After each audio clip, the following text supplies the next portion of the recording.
देखो this is the front of thigh. We remove the skin and fascia, fat सब निकाल लिया है ना.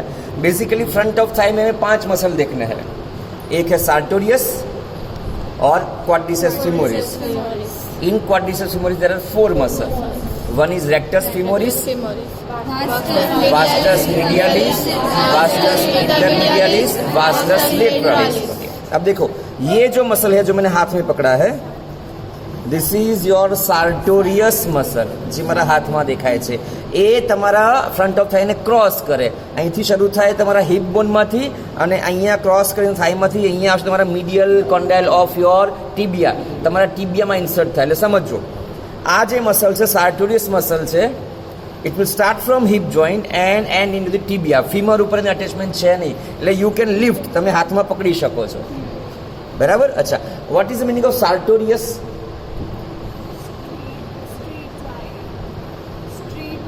Rectus meaning straight. Sartorius meaning is a Taylor's muscle. Taylor's, it is called Taylor's muscle. देखो अभी तो ऐसे मशीन आ रहे हैं.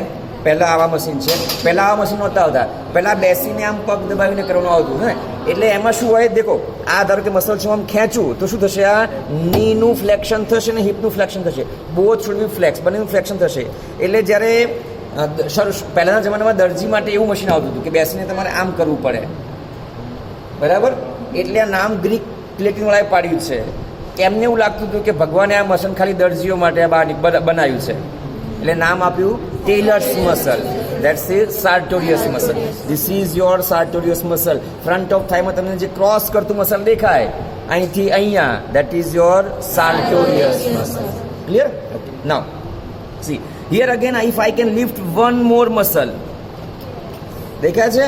આવું મસલ ઉપાડું છું. હવે આ ક્રોસમાં છે ના, સીધું સીધું દેખાય છે. This is your rectus femoris muscle.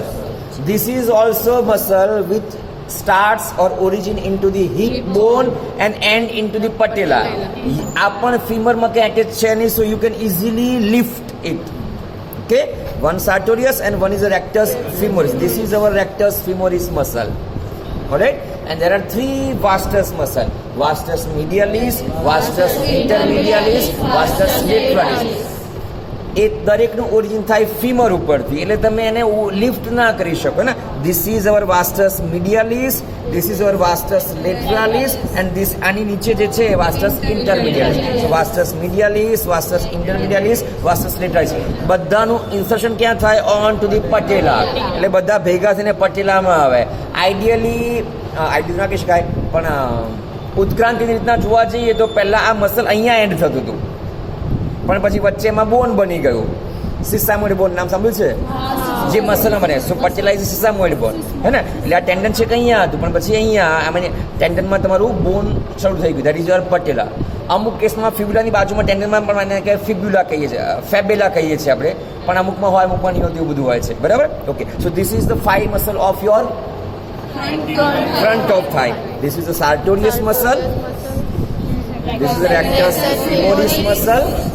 Vastus medialis, medial side. Vastus lateralis and this is the vastus intermedialis. આ તમે લિફ્ટ કરીને નીકાળો તો તમને દેખવા મળે, પણ અત્યારે કરવાની જરૂર છે નહીં. We can identify easily. Okay, and one superficial now this is your great saphenous vein. Clear? अच्छा, और एक लास्ट चीज हमने बोला था कि फीमोरल ट्रायंगल, याद है?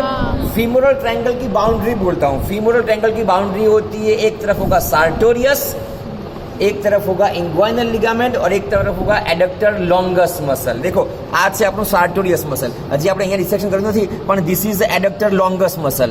દેખાય છે? ઓકે, અને આ જે દેખાય છે, તારે મારી એક ફિંગર આ રહી, એક ફિંગર આ છે અને ત્રીજી ફિંગર આ છે. One border, this is the second border.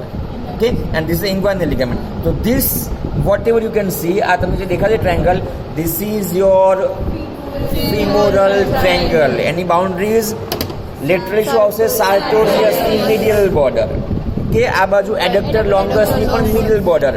This portion, this પર ઉપર શું આવશે? તમારું ઇન્ગ્વાઇનલ લિગામેન્ટ. એની અંદર શું હોય? ફિમોરલ આર્ટરી, ફિમોરલ વેઇન, ફિમોરલ નર્વ, ફિમોરલ શીથમાં બધું હોય. બરાબર. એ તમને અહીંયા દેખાય છે. આપણે શાંતિથી ડિસેક્શન કરીએ ત્યારે તમને કન્ટેન્ટ દેખાડીએ, ફિમોરલ આર્ટરી, ફિમોરલ વેઇન ને બધું. Clear? So this is the front of થાઈ. અહીંયા મીડિયલ સાઈડ જેને આપણે કહીએ એડક્ટર ગ્રુપ ઓફ મસલ, એમાં કયા મસલ? Adductor longus, adductor magnus, adductor brevis. આ ત્રણ મેઇન છે. પછી પાયરીફોર્મિસ ને ઇલિયાકસ ને બધું ઘણું બધું આવે છે, બરાબર. અને એક આવશે ગ્રાસલિસ મસલ આવશે, એ પણ એવું છે કે જે તમારા હિપમાં આવશે, શરૂ થશે અને એન્ડ થશે ટીબિયામાં, બરાબર. એટલે you can lift that also ને, એ આપણે ધીરે ડિસેક્શન અહીંયા કરી દે. આ છે this is the gracilis muscle. Okay, પણ અત્યારે પૂરતું આ ધ્યાન રાખો. કયા કયા? સાર્ટોરિયસ, રેક્ટસ ફિમોરિસ. એક્ઝામમાં ખબર ના પડે, યુ કેન લિફ્ટ, ખબર પડે કે આ ઊંચું થાય છે, દેટ મીન્સ કે ફિમોરિસ છે. પછી હું તમને ક્યાં કહ્યું છે, પછી હું પાડું નહીં પડતું તો કે રેક્ટસ ફિમોરિસ ના હોઈ શકે, બરાબર. વાસ્ટસ મીડિયાલિસ, વાસ્ટસ ઇન્ટરમીડિયાલિસ અને વાસ્ટસ લેટરાલિસ. ઓકે, અને એક છેલ્લું બધી દઉં. ધીસ ઇઝ આ જે મારા હાથમાં પકડ્યું છે, દેખાય છે? This is called the fascia lata. This is the modification of deep fascia.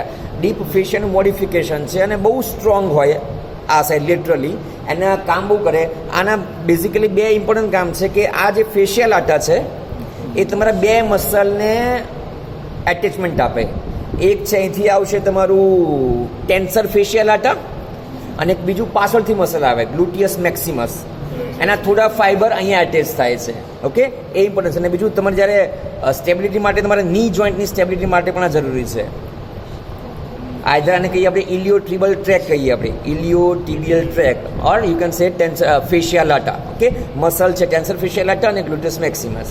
Right, આ જે સ્ટીક સ્ટ્રોંગ દેખાય છે, this is your fascia lata. Clear? Okay, one by one દૂર હોય ને ના દેખાય તો જોઈ લેજો ફટાફટ. I will give you 5 minutes. Alright.